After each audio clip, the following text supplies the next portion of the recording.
Hi, my name is Emma Farnan. I play for the Headliners in the Premier Rugby Sevens, and I'm a transgender athlete.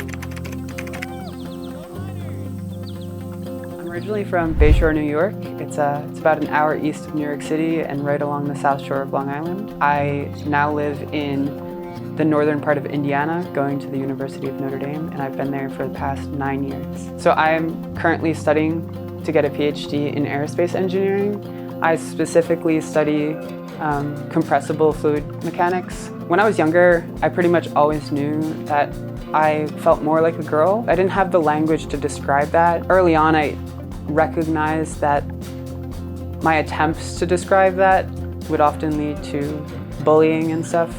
And so I tried to keep it as hidden as possible. Between abilities in sports and school, I felt like this was just an issue that I had to overcome. It was around my senior year of college that I sort of realized that I couldn't actually go on like this. I wasn't enjoying life as much as I felt like I could, and I felt like I wasn't genuinely being myself. It was at that point that I decided to transition. I wasn't sure how my family was going to react. I wasn't sure how my friends were going to react.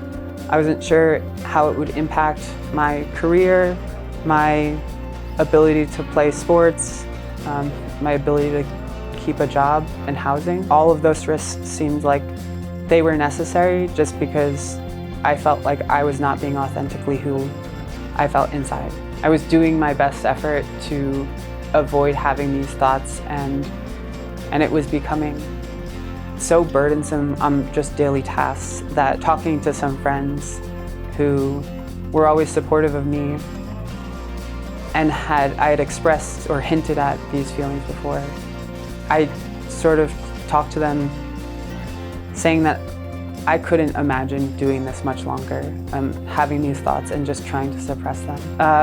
I probably played soccer, wrestling, and baseball the most growing up, but I've also played tennis, golf, swimming, basketball, volleyball. I can't really think of a single season that I didn't play more than 1 or 2 sports. I think being a goalie in soccer, being able to take a contact and fall from wrestling and running from track were like the perfect combination of skills that just made it really easy to transfer over to rugby. Rugby was the first time I'd played a competitive sport. All of the other sports that I'd played were intramurals, and they were co-ed or mixed in some way. So rugby was really the first time I'd played a solely women's sport.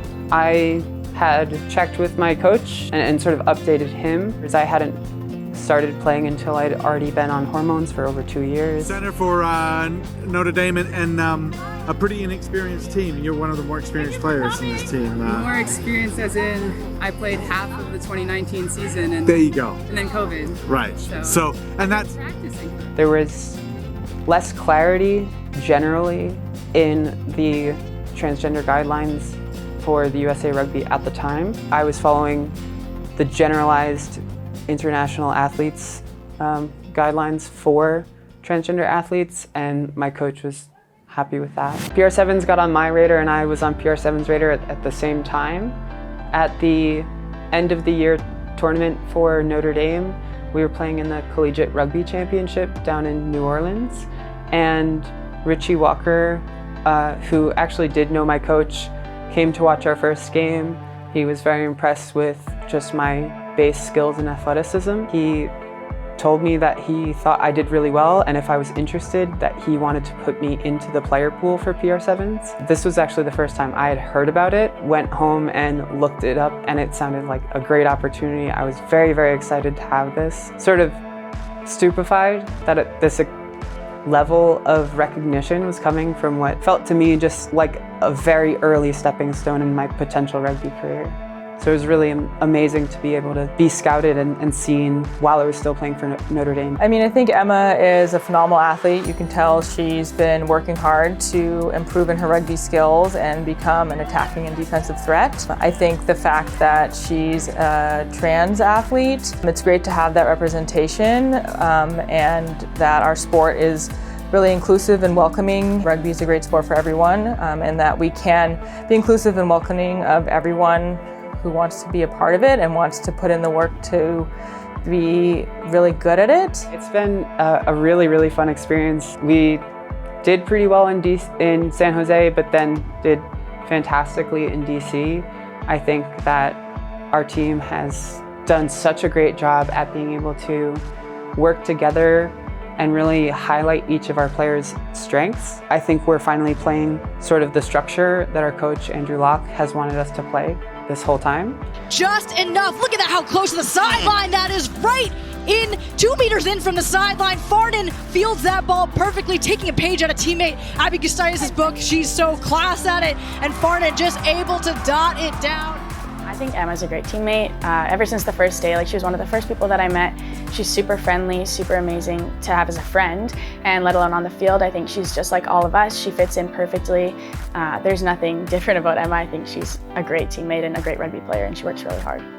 So many times in sports, women, we often feel like we are less important than the men, not by our own choice, but sort of by the decisions that are made, whether that's access to field time, whether that's access to equipment resources, or just sort of the finances of the game. It really often does feel like women are not treated as equally as men. And in PR Sevens, that is not the case at all. It's really felt like we are equals to the men, that we have the same resources, that we are just as much of a priority as the men, and that is a wonderful experience that I've not experienced anywhere else in sports. Emma's doing a great job of being who she wants to be, and that's such a huge thing, especially in this day and age. There's a lot of people that are younger than her that I'm sure are going through something similar to what she went through, and Emma didn't transition till later in her life, but I'm sure there's a lot of younger athletes or younger people that want to transition, and I think Emma is such an amazing role model for those people, and she's so confident in who she is, and I respect her so much for that. And I think that it's important that as athletes we judge her based on how hard she's worked and all of the effort that she's put in to be who she is and where she is as an athlete, not based on where she's coming from. For anyone who's a young adult thinking about transitioning, I would definitely, at first, make sure you're safe and in an environment that would support you. But beyond that, if you're thinking about being trans, it's really only trans people that think that recurringly think that. And the most common thing that I've experienced and other trans people have experienced is regret in not coming out earlier. Definitely take the best steps in talking to friends and therapists. It really is fulfilling to actually live your life the way that you know you should be able to, in the way that properly reflects what you feel inside. And there are a lot of people out there that are willing to support you and back you, whether it's in your life, whether it's in academics, whether it's in your career, whether it's in sports. It's just been the best decision of my life, so.